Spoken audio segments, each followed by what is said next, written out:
Hey everybody, welcome to Forge Narrative. This is our Monday night webcast. It is February 2nd. Joined tonight by my co-host Juice. February 2nd, here it is. What's up, everybody? For posterity, it's like Kenny Boucher and Rob Bear in the same room. It's true. Just keeping it icy. You just stole your line, dog. That's just for the record. That's actually Juice's new catchphrase, and I can't even believe y'all are having Bud Lights. I just finished off a growler of Happy Ending, and I come in to see you guys drinking Bud Lights. It's like I'm hurt inside. Hey, after about 6 or 8 Bud Lights, it will give you a happy ending. You don't even have to pay extra, dog. Yo, straight up, I actually feel the flu coming on like poor Christopher Morgan, so I'm actually just trying to hydrate. Oh, there you go. That's fair enough. Yeah, that is basically like having sex in a canoe. This is actually the beverage that I'm drinking now is my perfect time and month. Is that I like it. It was aged January 4th, 2015. 2015. 1 month. Got a good vintage. 4 weeks. Yep. Yeah, it's solid. Well, thank y'all very, very much for joining me tonight. I'm very happy to have y'all. We got a lot to talk about. Seasonal is right around the corner. I just posted up the FAQ. I actually emailed the FAQ to all of our registrants so far. Well, we got a bunch of people signed up. It's going to be an awesome event. Oh, yeah. No How many people do we have signed up? 40. I know there's a couple more too that have hollered at me about it. So they're probably not going to register. I'm willing to bet I feel comfortable we'll hit the 50 mark at this point, which means we will be able to give away all the swag we have planned for, and then if we get more than that, well then we'll have to might get a Snickers bar like we said on the podcast. Yeah. So here it is. We're handing out Snickers bars to everybody we call out. Evan, not even the fun size. I mean like a real Snickers. Real deal one. So Evan is actually going to join us tonight, but he's having some technical difficulties and stuff. So what's up, Evan? Bill Castillo, our boy Lou. What's going on, man? How's it going? Sean Brown. What's happening? Stoner Steve. Carl. Steve Bruley. Hope to see you in the end of the month. We got Joshua. V404. Lauren. Dale Payne checking in. What's up, man? Yo, man. Good to see you. Yep. Coming in from our seasonal location. Yeah, Dale, you going to be at the seasonal helping us out? Oh, he is, man. He's already hit us up. Oh, the Archeon of Chaos is in. Man, we've got a full Max Dubois, ladies and gentlemen, boys and girls. We have some full-on Canadian representation in the house tonight. Let me say, Archon of Chaos. I mean, he's a huge supporter of Forge Narrative and is bringing our missions to people that play in his area and hits us up with questions all the time about how to make them better. I really appreciate the input. Oh my God! Speaking of our missions and keeping it fresh, I'm going to show you guys the sneak peek of what I'm working on right now. I was trying to. I'm about to show you guys. I swear I'm going to show you guys. Go for it. Go. Super slow. We're having technical difficulties. Over there. What's back there? Oh, the trophies. The awards. 1, 2, 3, 4. Feel. Yeah. Those trophies are so good. Those Marines, those look like Space Marines. Yeah, I'm about to. They are not Space Marine drop. They're Space Marine-ish. Oh. They're sort of like Space Marines. Hey, did you guys see the Mythbusters episode where they kept saying Space Marines, and I was like, I wonder if GW's gonna go nuts. They were remember the Doom Troopers from Doom? Yeah. Oh yeah. From the video game. So they were trying to see if they could really carry 9 weapons. Right? And they kept saying Space Marines because that's what they were calling them. And I was like, uh-oh. I do want to watch. I got that episode recorded. I have not watched it yet. It's really good. Actually, Ender came by this weekend. Sorry not to cut you off, but since we're still talking about that tournament, want to give him a lot of credit. He came by, dropped these trophies off, and we're gonna go next level all over these trophies, make it look super tight. Man, I'm excited. I wanted to just give Ender a quick shout out this weekend for winning that tournament at Event Horizon and crushing all who opposed him, including me with Super Friends. Man, he has stepped up his game, and let me just say that he's our 5th for ATC. Yes. So fresh, Super Friends, putting in so much work right now.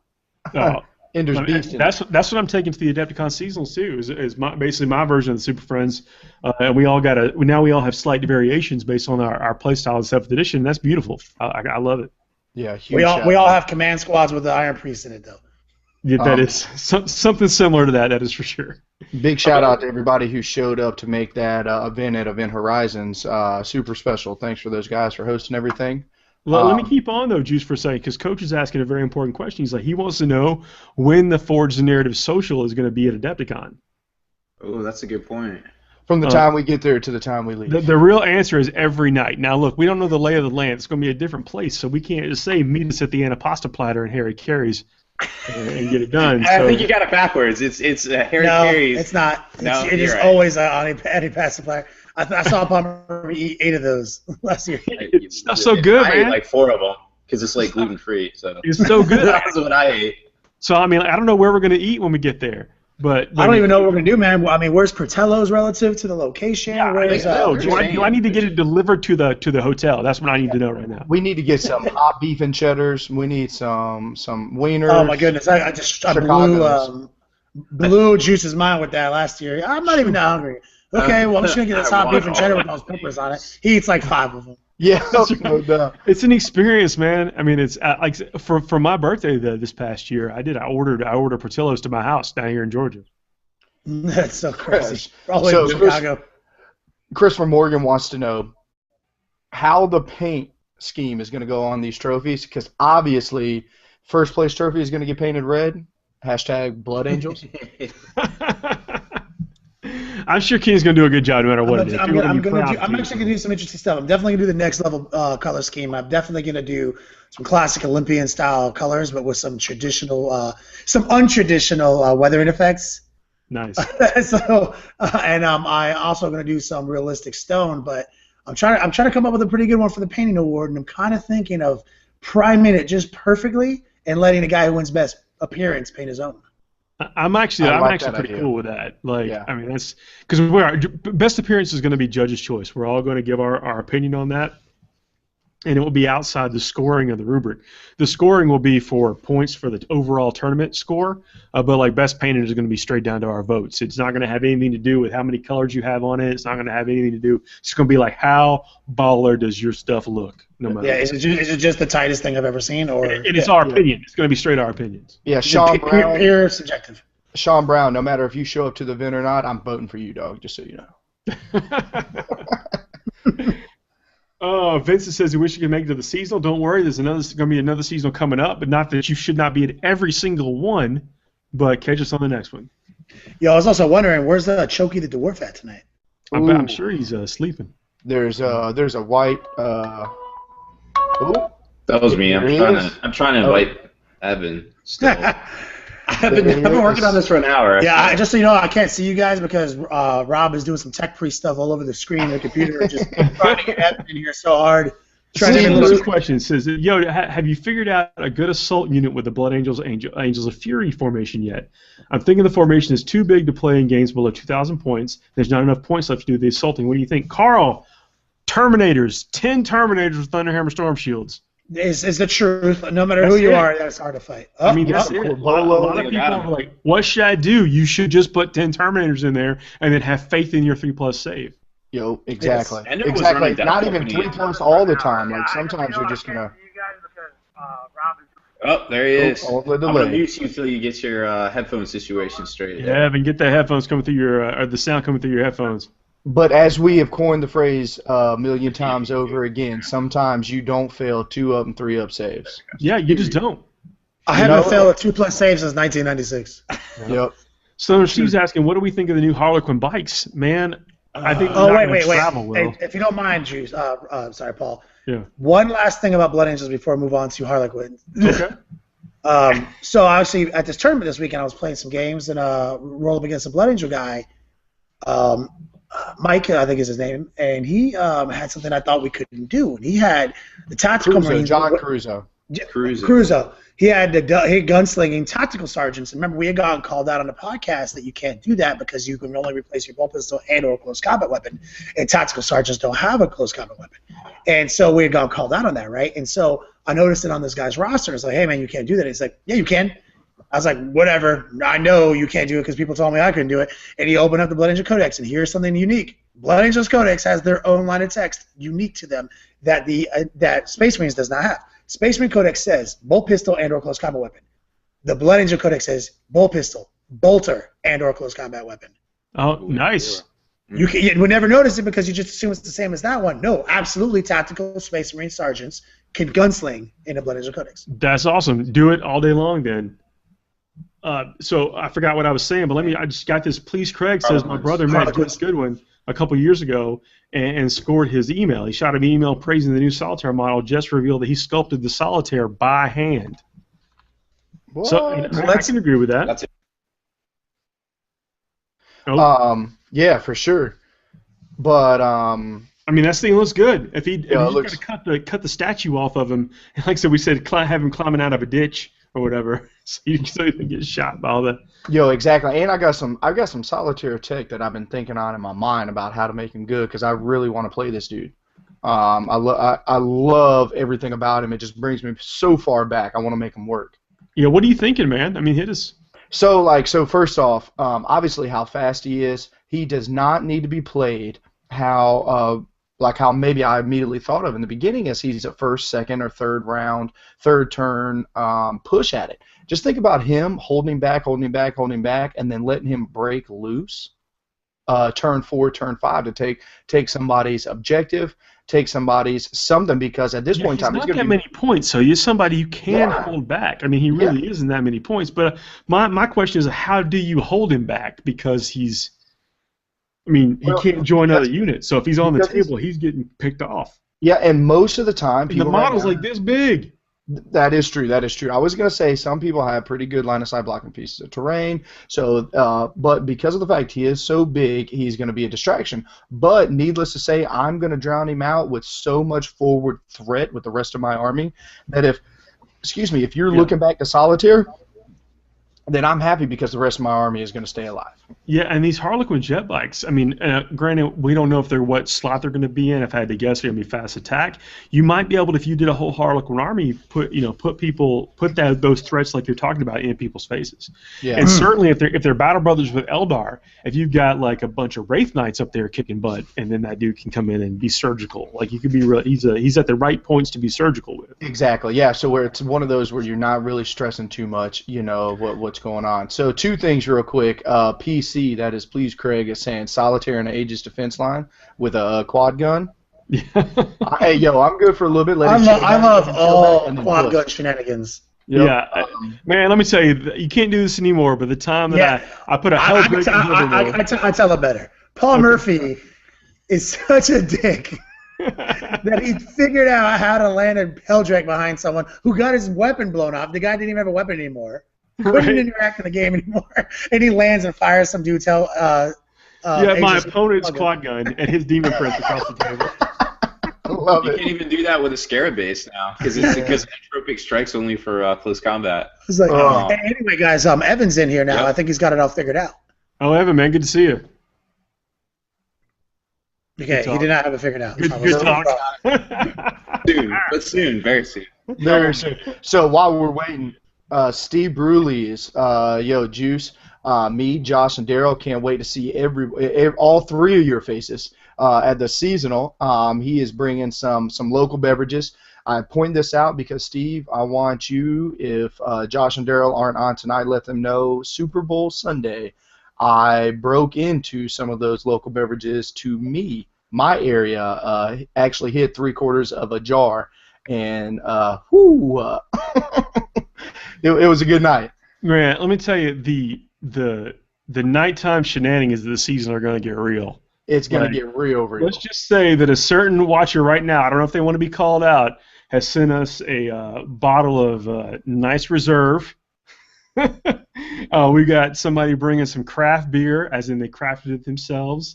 And there are some people coming up that also bring a little bit of bathtub product. Yes. I know the one person we're speaking that we won't say his name starts with an L and ends with a U. Cannot wait. It is going to be a good time. And I made a promise. Some of this has to let me say, at least part of this has to be completed on air. Yep, no doubt. Matter of fact, I was just thinking of the capital L initials LB. I'm going to make sure the first night Friday we're going to give you a call, FaceTime or something, because I know you're ways away, to let you be with us. That will be absolutely awesome, and I'm willing to bet that We might get a little embarrassed. some stuff might happen. Hey, whatever happens in Durham stays in Durham. That's not true. Wait, if it wasn't on the internet, if it wasn't on our YouTube channel. Paul Murphy did some stuff in Chicago. It didn't stay in Chicago. No, I've never seen cameras come out as fast as they did. It's fat, dude. I was asleep in my hotel room at 3:30 in the morning, and I got text. And you got blown up. Yeah, blown up. And I was like, clearly something happened. Let me check. Oh, just a bunch of stuff that happens in my room for free every night, happening on my phone now. Sean Bailey's just checking in. Oh, man. Anyway, we might actually have it this time. Can I introduce Evan to the world? Evan, you with us? Can you hear me this time now, guys? Oh. Yeah.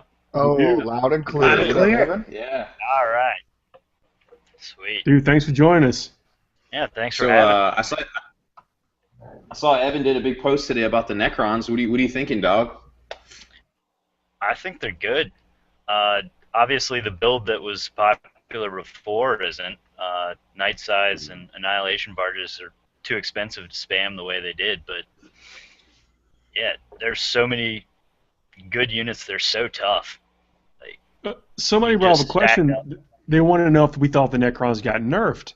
Now, I mean, what do you think about that? Do you think that they took a hit to their overall power level as a codex, or do you think that just certain units got changed around, as is the Games Workshop style?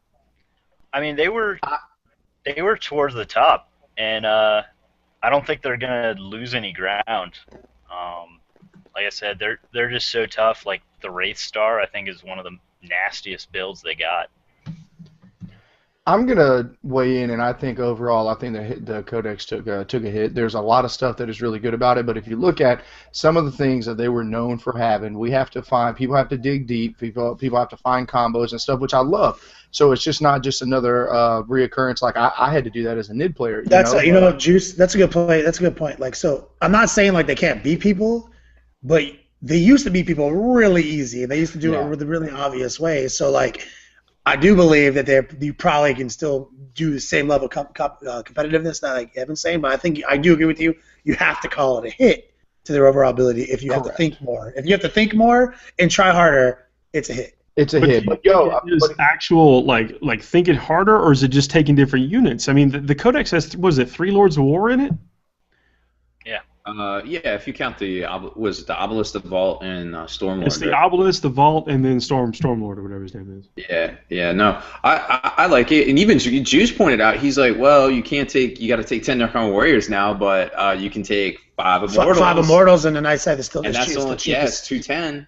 I mean, so it's kind of crazy with that. Like, I don't like, so pros and cons real quick is like Tesla took a hit. It's still good, took a hit. We all kind of knew it. Race, they kind of took a hit just in the fact that they don't have a tank now with the 2-up, a Destroyer Lord having a 2-up save, just being able to look out for him. So they got stronger individually, but kind of overall they lost that guy who can stand in front of them with a 2-up save. Like, a 2-up versus 3-up is a huge difference. But right, yeah, they got ultra immunity, but they didn't. But I mean, like, the things that they didn't get wave serpents. Toughness 5 is makes them harder to wound. Yeah, for sure. Yeah, except wave serpents, like they're gonna do just. Wave serpents they kill just about as many as they've always killed. But let's not get it twisted. I think just about every list right now should start with 18 rates. Like I think. Yeah, 18 rates is where I started. Yeah, for real. Like. What about points wise? Did they change it all points wise? I haven't added it up. I don't know. I haven't used with that. They went up 5 points per Wraith, or just the squad itself is at 1 point per Wraith. They're 40 now. I think they were 35 before. Okay. So there are 2 wound toughness 5 rending Terminators that move really fast for 40 points. That seems good. And it doesn't 5-up reanimation. And they actually have reanimation now. Yeah, if you take them with the thing, which I think you should definitely do. Also, think about how much better, if we're talking about the negatives, look at this big positive with Lash Whips now, or with the whips or whatever, the whip coils. Plus 3 to initiative, that is infinity times better than -1 attack. Reports of Necrons winning games with the new Codex. I mean, that's what David Eckberg said. So what do the whip coils do now? They get plus 3 to the initiative, so they're just stock initiative 5. Oh, that is way better than people being in contact with you. No, it used to be able to game points each. Well, it used to be able to game it, and I like that. Yeah, that is infinity times better with it. So I mean, I really. Juice and I were talking about Scarabs today. I know scarabs are controversial right now, right? Ooh, I did a diagram about that. Here's my complex diagram of Luis how is saying it's very he hard to agrees first with turn assault. Chucky, saying that you can get first turn charges with him. No, okay, look, check it out. I'm gonna draw it real quick. Yeah. I actually mapped this out twice, so I'm gonna do it 3 times. All right, so here you go.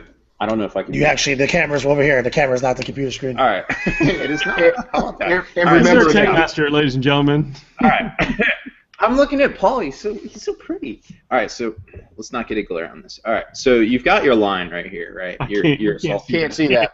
Too much glare. There's all these lights in here. Okay, so they're keeping me warm. So let me hit you with this. Here, you say what it is, and I'll do it with my fingers. Paint a picture for us with your words. Here's so getting a first turn charge apparently is not easy.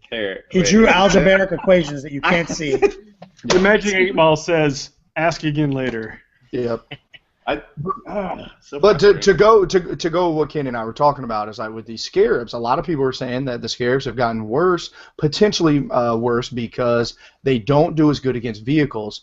But in our opinion, I would say is like I would that's just wrong. That's not right. That's just wrong.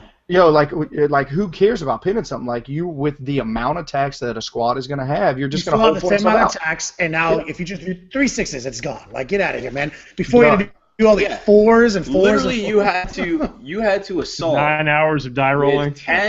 With 10 to drop something from average armor of 12.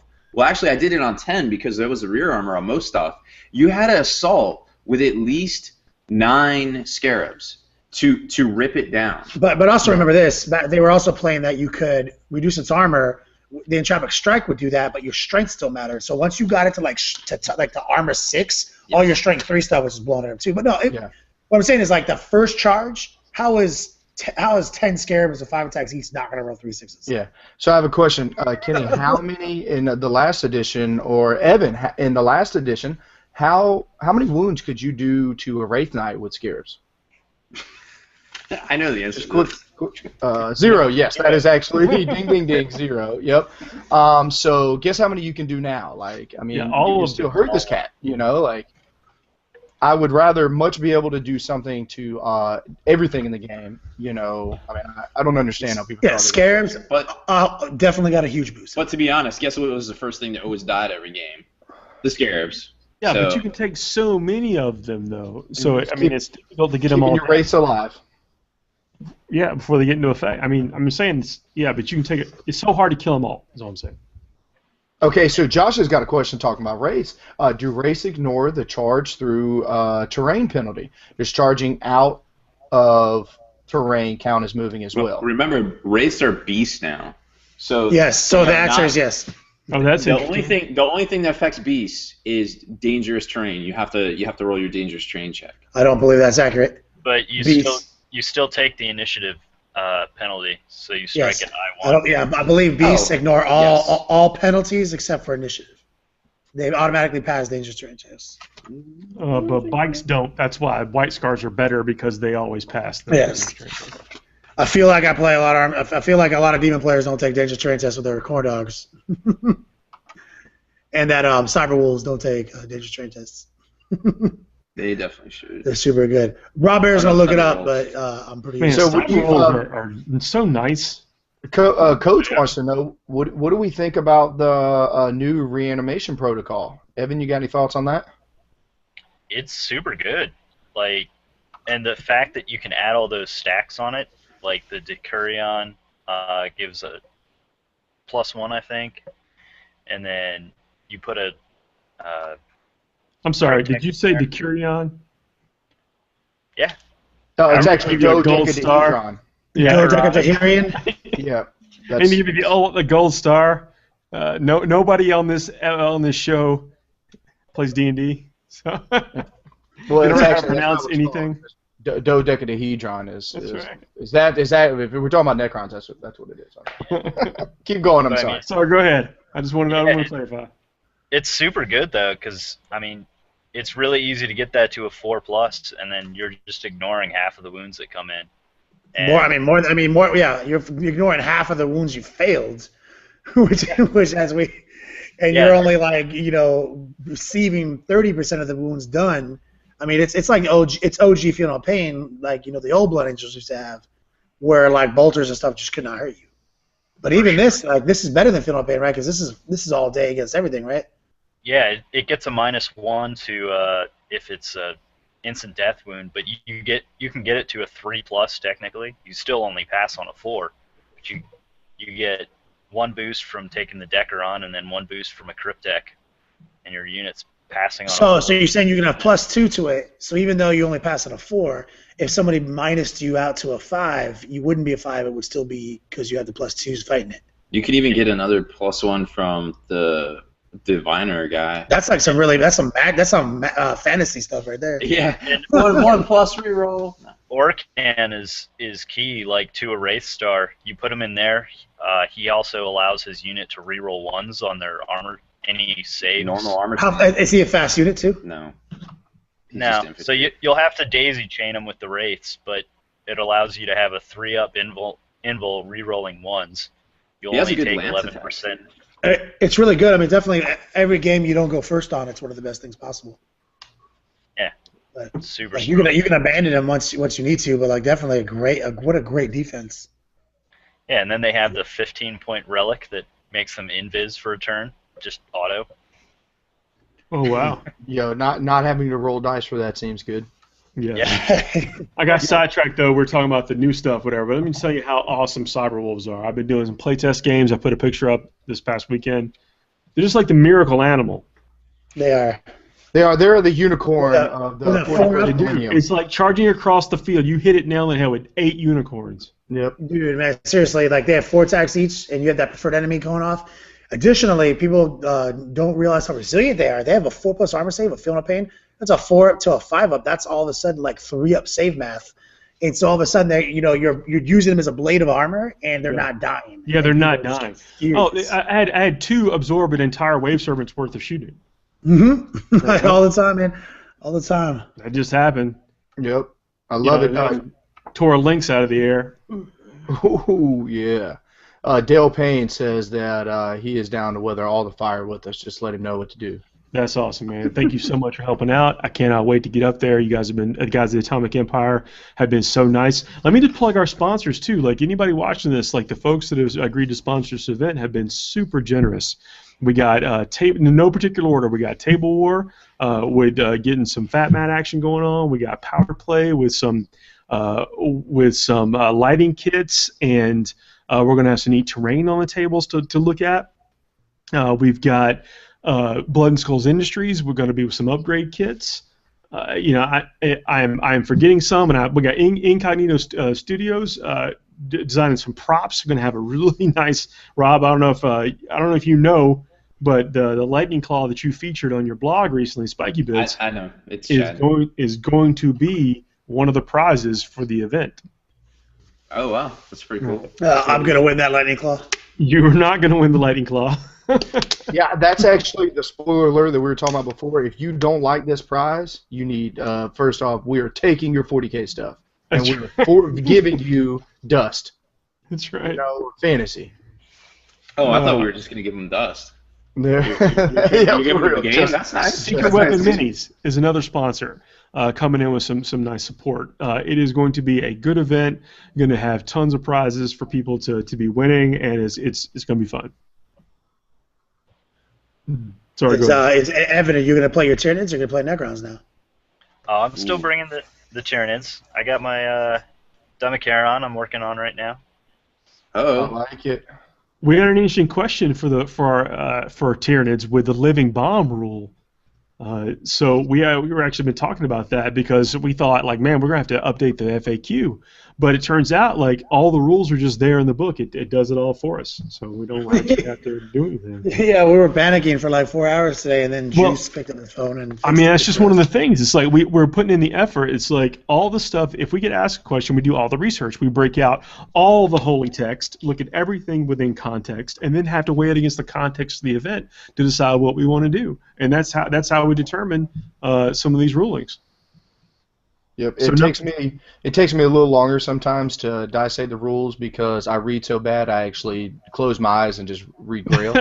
Well, I just want to make we made some decisions, and people haven't always agreed with them. But it's one of those things that like nothing is decided in a vacuum. We take everything into context, and it all matters because this is a complex game when you get down to the brass tacks, like we are. Absolutely. So Joshua has a good question talking about race. Does Robbie B? Do you have the Necron book right there? I do. Cool. Can you look up Wraith Flight? It's the special rule for race. It says they move over terrain as if it was open ground. Does this count for charge? I mean, the only thing. They're beasts. So. I mean, they are beasts. I mean, like you're talking about the negative initiative penalty. The initiative is what he's probably referring to. Yeah. Yeah, it's a little questionable. I mean, I feel if they put this in terrain. Yeah, I mean, I feel like they put this special rule in there, if it is in there, on top of being a beast. So on top of being here's a real quick. They're just saying they move over. Well, they're beasts. They're beasts, but they're basically a beast can't move over a unit. Right. You have to go around. These guys I think are beasts. he's talking about the initiative penalties for close combat. Like if you charge in, do they ignore those initiative? The precedent in this game. Every time something like that happens, it tells you that. Like, for example, a Mauler Fiend. Mauler Fiend, that's what I was going to bring up. A Mauler Fiend moves 12 inches, has the Siege Crawler special rule, so it ignores dangerous terrain checks, or automatically passes dangerous terrain checks, and additionally does not suffer the negative.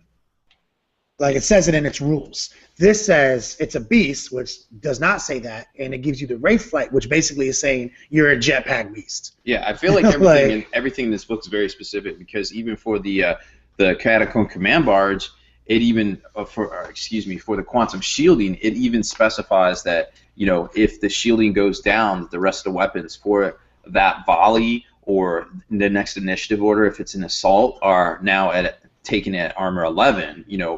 On the rear. Yeah, it's like we were talking about. It's a permissive rule set. Like they have to give you permission. These rule books these codexes have been a lot tighter on the rules. Like I mean, there hasn't been necessary to do as much FAQing as has been in previous codexes. They've been a lot. I mean, granted, they're getting simpler because they want to sell the data slates and that kind of stuff, but I'm happy that they are somewhat explicit about what is possible and at least legal within the confines of the codexes. But check this out. With that whip coil, is it the old, like, I charge through cover, so I'm initiative 1, and now I'm +3 initiative, so I'm back to initiative 4? It's flat initiative 1. The rule that says you go down to I1, it's basically like after all other modifiers. It says models assaulted through cover, strike blows initiative 1. Yeah. Yeah, I think it says after you. So here's an interesting question. I agree with everything you said. Any thoughts on Warhammer Fantasy Battle becoming relevant in 40K? Drago walks into the old world, Skaven prank call the Eldar Craft world. Could this drag us back to square basing? First off, the Skaven projected with a catapult a rock that hit a moon that reflected off Venus and killed all the little lizardmen. This has no chance of dealing with anything in the 40K universe. Our guns will slaughter all of these people. Well, not. I mean, I'm not gonna argue with that. But how dope are those new Skaven obliterators? Yeah. Oh, those look nice, man. I mean, they make great Forge Fiends, if you ask me. Yeah, I love all the Skaven models. Like, I love the new Vermin Lord. Ooh, he's my man. But on the flip side, how can you fight somebody who's just so good at math they can just throw rocks to the moon and kill people inside the world? That takes some awesome. Man, I had a. That's a good point. Back in the early days of Fantasy Battle, where you had to guess ranges, I had a buddy who could. He just always would guess the right range. And he told me, and this lasted with me for my entire career of 40K. Back before you could pre-measure, I always just knew wherever you were because I knew the secret of how to do it. And now it doesn't matter anymore. So that's like years of my life. The secret is now you have a tape measure. Yeah. So I'm so glad you brought that up, man. A good buddy of mine, longtime 40K player from Southern Pines, Patrick, was talking to him the other day. He's like, man, I'm glad to see you in a little bit of a mood about 40K. And I was like, what do you mean? He's like, well, I remember when 6th edition first dropped, like, you were just kind of hating on it some. And I was like, well, let me just explain if I didn't already. It's like, I was so involved with the measurement. I loved it. That was, in my opinion, what set me apart from other people was the fact that I knew if there was a millimeter or 1/8 of an inch difference between a 6 or 7, and I was going to gamble on it to see if this was a charge. I knew if my weapon, because I just played that much, I was that much involved in whatever, and so when they took that element away, they took that what I loved so much, it was a tough hurdle for me to get over. Obviously, we adapt to it. I adapt to it. Change is always good. So, I mean, I'm with it, but it's so funny you said that. You kind of break it up a little bit, but I got you. But I got my first 6th edition tournament I ever played in. I got mad at this dude who had never ever won a game in a tournament was spending all this time pre-measuring in a tournament. You know, it got me mad. It got me so mad. Like everything he wanted to pre-measure everything just because he could now. Yeah, I was like, he's just using his new freedom, dog. Yeah. Oh man, yeah. I remember how it would take me so long to start pre-measuring. I was like, oh, I just don't know. Wait, That's like cheating. I can measure this. Yeah, he still didn't win because I had all my chimeras behind an Aegis wall, and that was that was the thing to do in the 6th. Yeah. Yep. It was a gun line. It was like nobody crossed it. Behind the, it was so easy to hull point out vehicles or whatever until you put them behind that Aegis wall. Then I lost a third as many chimeras as I ever did before. All right, so Archaeonic Chaos has taken us down this path. He wants to know Chaos Vindicators, pros and cons. Chaos Vindicators? Chaos Vindicator? Available, man, I wouldn't even waste my time with Vindicators. With what? I wouldn't waste my time with Vindicators with the I-13 available. Oh, yeah, I mean, like, oh, man. I mean, I'll tell you this. The secret of winning games with Chaos Space Marines is not a Vindicator, man. I'll just tell you that. To take as few Chaos Space Marines as possible. Yes, basically. Chaos Cultist / Zombie. Basically, if it's some zombie, there's some exciting stuff in the Chaos Space Marine Codex, and the Vindicator is not it. That's a Space Marine unit. I mean, like, there's ways to win games still. Like I just said, I did a tips and tactics video last week on my YouTube channel. All about IA-13 and how to win games with Chaos Space Marines. And one of the things I led with was you can win without changing a thing in the Codex right now. If you play with 120 zombies and 4 Eldrakes and Typhus, you're going to win 3 out of 4 games, the end of this sentence, and now let's move on to some other cool things you can do. Like, I mean, that's very true. You will win lots of games just with proper zombie management. Yeah, I mean, it's so, I mean, like, there's that like, so if you're not going to be able to play with Imperial Armor 13 and you want to win all your games or you want to win more games and zombies and a billion Eldrakes. Well, let me take a step back for a second. Somebody hit us with a question on Facebook, which, by the way, if you have any Army questions, hit us on Facebook. He's like, design your craziest demon list. And he doesn't care if it includes Chaos Space Marines. I'm like, if you're playing in double CAD or unlimited, if you're playing with true 7th edition rules, start with Fate Weaver, Great Unclean One, go get Bellacore and a Black Mace Prince, and then work it out from there. Nope. It's good advice. Or Bellacore, Fate Weaver, and a Brass Scorpion. Yeah, also something like that. But it's again, if you're not using IE13, you're just using the supplements. Remember that you can add in all that stuff, like taking Fate Weaver, a Great Unclean One, Bellacore, and then a Black Mace Demon Prince. That gives you enough points to add in just crap units, and you'll get a lot of work done on the table.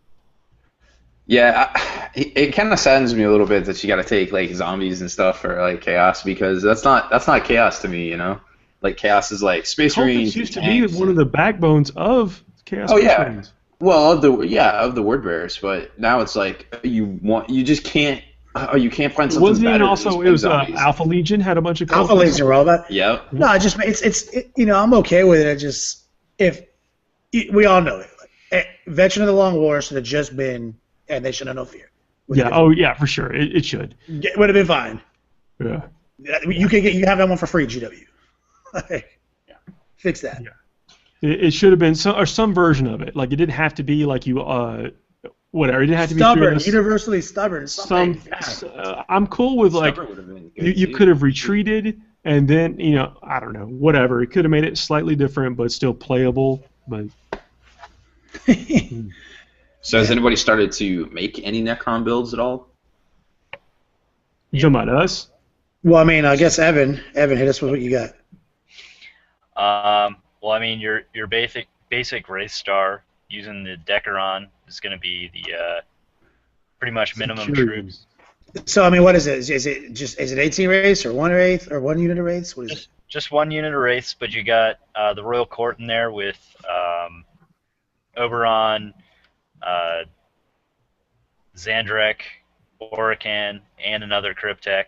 That is a lot of named characters. I mean, that's cool though. That's some points. Yeah. Well, you get all that in there, and if you can get a cat in as well to get a Destroyer Lord in without too much extra tax, give the whole unit preferred enemy. They're going to be that's true. Yeah, Oracan. Destroyer Lords get preferred enemy also? Yes, they do. Oracan, when he goes to his next level beast mode. His toughness 7. Yo, whenever he goes from Robbie B to Kenny Boucher, like he is the truth. Are you saying he's toughness 7 and I'm only toughness 4? Is that what you're saying? You didn't say it directly. Toughness 4 is still Space Marine though, dude. Yeah, that's true. I feel like a Space Marine sometimes. Yeah. Yeah. Man, I'm sorry, I don't mean to interrupt the Necron talk, but I wish I had smell-o-vision for you guys. Like, I'm baking some Thin Mint brownies, homemade Thin Mint brownies for me to sell tomorrow at work, and man, they are got all this going on right now. I'm just doing everything I can to focus and not just grab a gallon of milk and a fork. So, my fatness is taking over right now. I'm trying to stay focused. Chris Morgan says that he loves listening to us even though we struggle with certain words.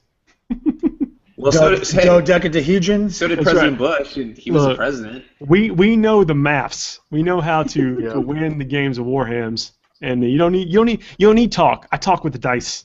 That's right. Don't tell me the maths. Yeah. Never tell me the odds, man. All I have to say is for shizzle. Yeah, that's a word. That is mostly sort of. I think it's actually 3 words put together. I heard Snoop's a grandfather now. Just had a grandbaby, first grandbaby. It's good for him. I also read online that he believes he is the reincarnation of Jimi Hendrix. Police Craig is asking us: Is there any viability to delivering the Sanguiner via D Strike with the Angel's Fury Spearhead Force? The answer is no. Don't do it. Don't try. Just stop trying. And we should boycott that model until we get better rules. Just pretend he's a different, model or a different unit. You could just be like, hey, this is my, priest. Really. Oh yeah. Or you could hack him off at the waist and put him on a bike or whatever. I mean, he's a beautiful figure, and definitely worthy to collect and have in a collection. But don't take the character. And let me tell you, this is on a sidetrack. I mounted Dante and Tigerius on 32mm bases this weekend, and they look better. They look. Oh yeah. Like I'm totally behind this whole artist conception of liking the 32mm bases, and let me just back it up by saying, Dante on a 32mm basis got my Thunderwolf into combat with the links to rip it out of the sky. So. I love Take that for what it is. Yeah.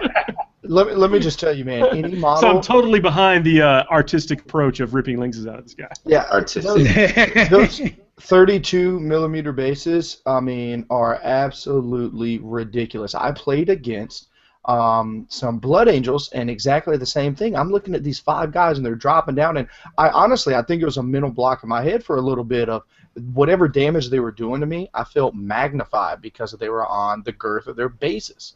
Like I was just like, oh my God, this hurts so much more, Like I was bracing for impact. Like it is a real thing.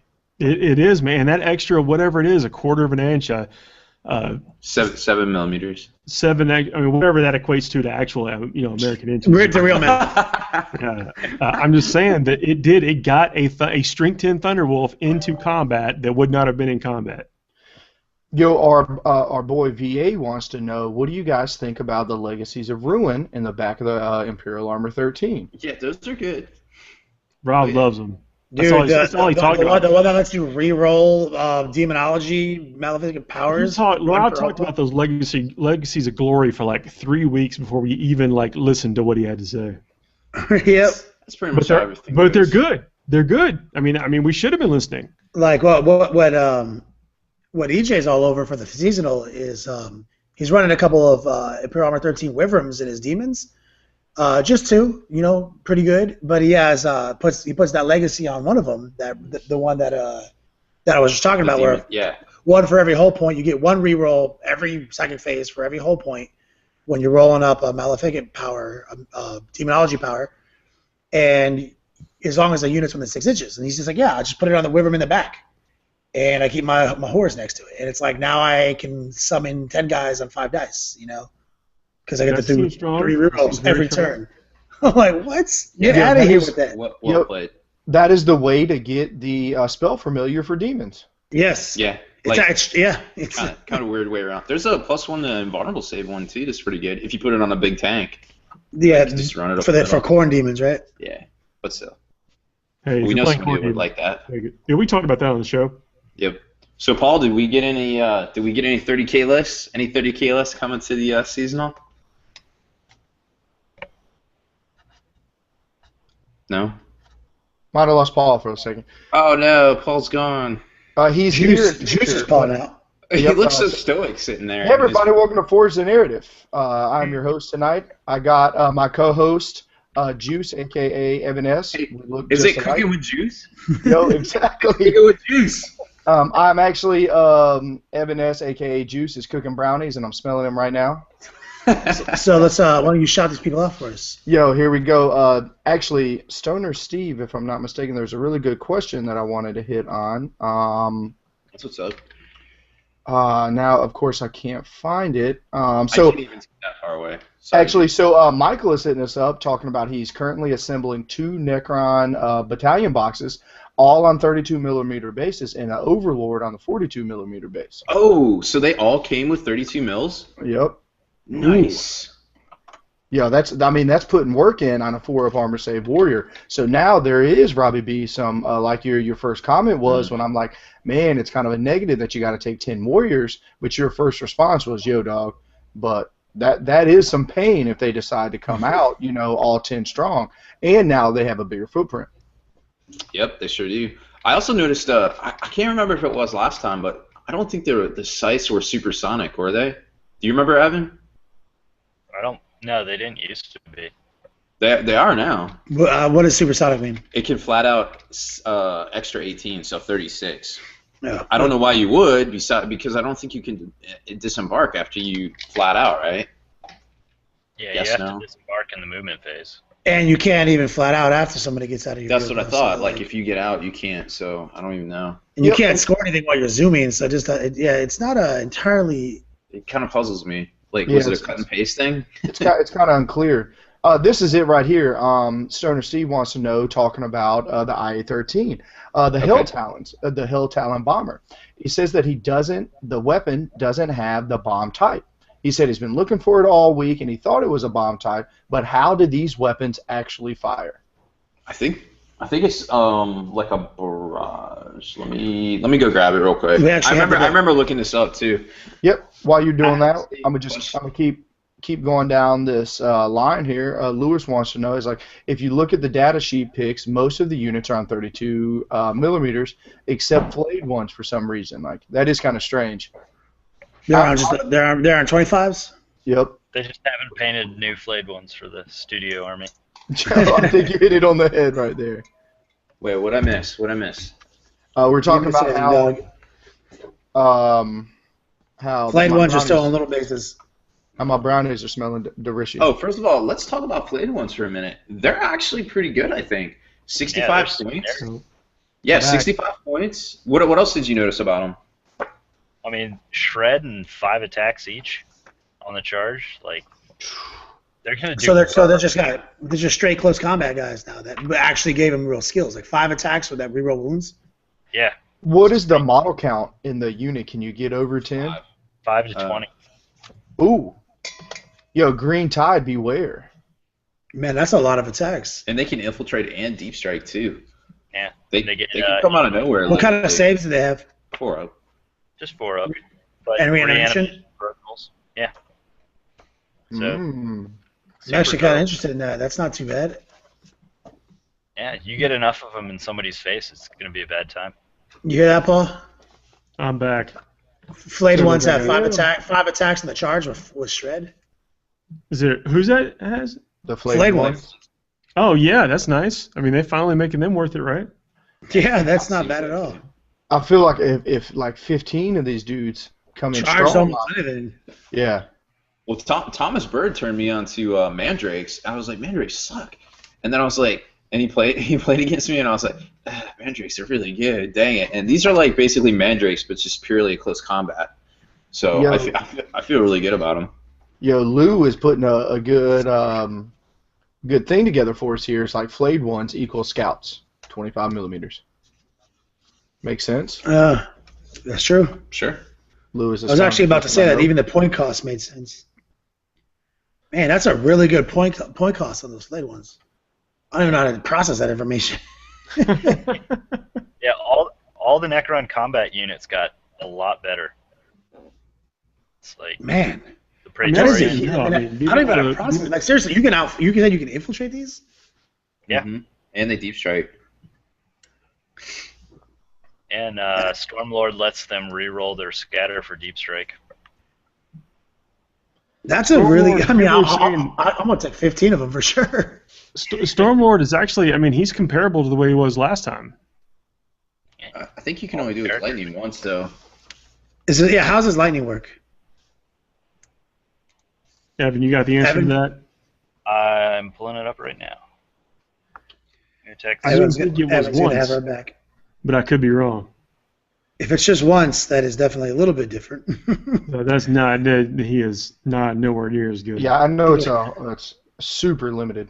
But while you guys are looking that up, PC is saying is asking if we've test played any of the new NID guys, the Malin Scepter and Toxicrane. And it's like, homie, I have not. I have to admit, I haven't built any lists around them, especially with the only way to make them possible or viable is with Sporcis.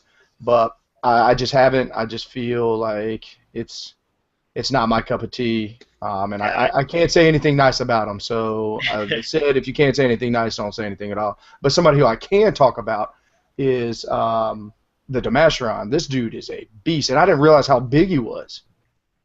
Yeah. I mean, he puts a Trigon to shame. Why do you say that? First off, just because of his close combat abilities on his stat line for the same point cost, 200 points. Excuse me, 190 is what a Trigon is now, but whatever. Like he is better weapon skill, better all around, better special abilities, everything. And he is, but I mean, the girth of this model is just unreal. Man, I just haven't seen anyone playing them yet. Obviously, you don't always see Tyranids at tournaments anyway, but I mean, I'm really anxious to see them on the battlefield. Well, I mean, with 5 Hive Tyrants being illegal at lots of tournaments now, I'm not sure you're going to see anything else other than that at the top tables. That's true. So yep. the different bombs and stuff for the Hell Talon, it comes with 8 bombs, and then you can upgrade them from there, right? But they all have the bomb ability, but you can only drop 1 a turn, which is kind of curious. I mean, so I would still understand his question about him. It's like, how do bombs work, or what? Yeah, how can you actually use this weapon? How do you fire this weapon? Oh, you can do a bombing run during the movement phase. Whatever. That's in the rule book? Like that's in the main rule book. Yeah, I'll look up bomb right now. Yeah, you can only make you can make a bombing run, and then you can only drop 1 bomb, which is kind of weird because it comes with 8 bombs. So I'm like, what? Yeah, no, it says bombs. I mean, there's only 7 turns in the game, but I'm sure you can figure it out. Yeah. Well, I guess he just was having confusion trying to figure out using Imperial Armor 13 where the rule was. It's in the main rule book. I was being sarcastic. It's a valid question. It's on page 42. Bombs are a weapon type unique to flyers and monstrous creatures, and it goes on to explain exactly how bombs work. I'm not going to read it. But it is on page 42. You can look it up. That is where the rule is for how to use a bomb. Yeah, V404 is saying the same thing. It's a bomb range bomb type. They're heavy, 1 use only, kind of like barrage. And sometimes they're like the apocalyptic barrage. You can do multiples in like a volley. You can say, okay, I'm going to take 4 rolls on this, but it doesn't look like any of these are that way. So I'm kind of confused by that too, to be honest. Because if you have 8 of something and you can only fire it once. Can you mix and match the bomb types? You can upgrade some of them. I mean, so it's once per turn, right? And but if they're a weapon type, that means someone can blow them off. So that's true too. Having 8 just means you have extra. Yeah. So on the 7th turn of the game, you always have that 1 weapon destroyed. Does it have 8 hull points? It has 9 hull points. You're good to go. Okay. Well, Evan and I have been playing a lot of games together. All of our games have been going to turn 9, so I know he's been wanting to run one of these. Turn 9 comes up and he's out of bombs, and I'm just. Stoner Steve's saying the range they don't have the bomb type. They have ranges. I mean, I'm pretty sure. We just saw the word bomb on them. We'll tell you again. Look, I'm just reading the questions. I don't have the book in front of me. I'm just making sure we got it all covered. Stoner Steve does have a reputation to live up to, as his name indicates. Page 100. It says range bomb. Yes, on page 87, Chaos Hell Talon. All the bombs under range directly to the right say bomb. Under range. So I don't know if the Canadian print of this book has something different. The Canadian print has bomb 7 inches. Maybe in the summary it doesn't say. Maybe the summary, but always the summary is to be disregarded if it has a discrepancy. That's been the precedent in the past. I mean, as the that was the Vindicator actually. That was. Oh yeah. So is there summary wrong? No, it just says range. Bomb. No, it's all good. We don't know what you're talking about, Stoner Steve. I'm sorry. And hey, Vince, the second member of Team Biceps is checking in. Yeah, we're not good with bombs, is what we're saying. Yeah. Saying is I literally don't know what a bomb does. Like who? No, but nobody does because they never been used. Unless Macho Man Randy Savage is coming out with the elbow drop. I don't want to hear it. Better be careful. I do snap Slim Jims. Oh, that's truth. It's truth. Yeah, so we're coming down to the end of the hour. Anybody got any last minute things they want us to cover before we wrap it up? Any of you guys got anything you want to cover? Man, end of the hour already. Yeah, Evan, it's good to see you, man. Thanks for checking in. You guys got the Facing the Great Tide podcast. Good to check out. You guys have been real big with your Facebook group with the hobby challenges coming up. Yeah, I was just going to say, love that hobby challenge stuff you guys always have going on. I always am secretly twatching.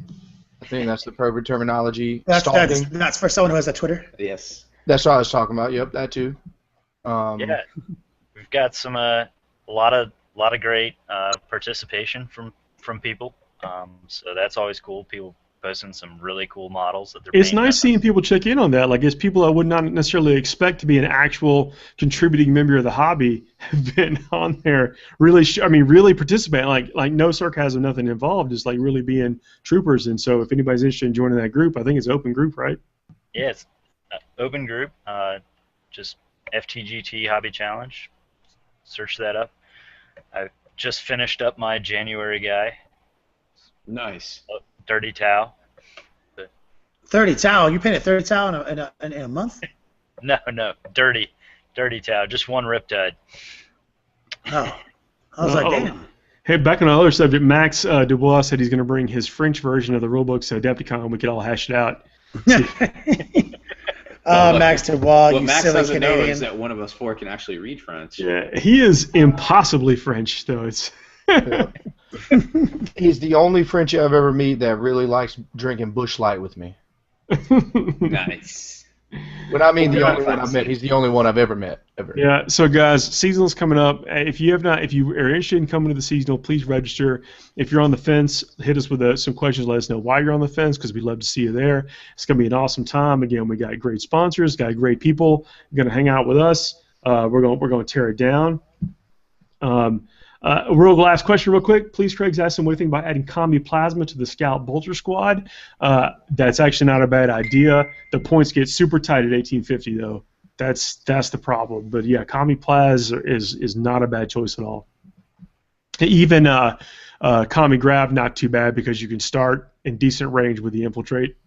So anyway, all things to consider. Very, very good stuff. We're going to figure out how bombs work at the FTN seasonal. All of us together. We'll talk about. We'll dedicate 5 minutes to bombs on the next podcast. Yo, and before I forget, I apologize. J Troop, a.k.a. Biggest Arms in 40K, just want to give a shout out. He couldn't join us tonight, so you're here with us all the time. See you next month. J Troop, I'm sorry I'm not hanging out with you. I know you're in Richmond. I'm not. I'm sorry. Guys, thank y'all for tuning in. Thanks for joining me, everybody. Evan, pass along our best to your crew. See you guys next week, and listen to us on the podcast.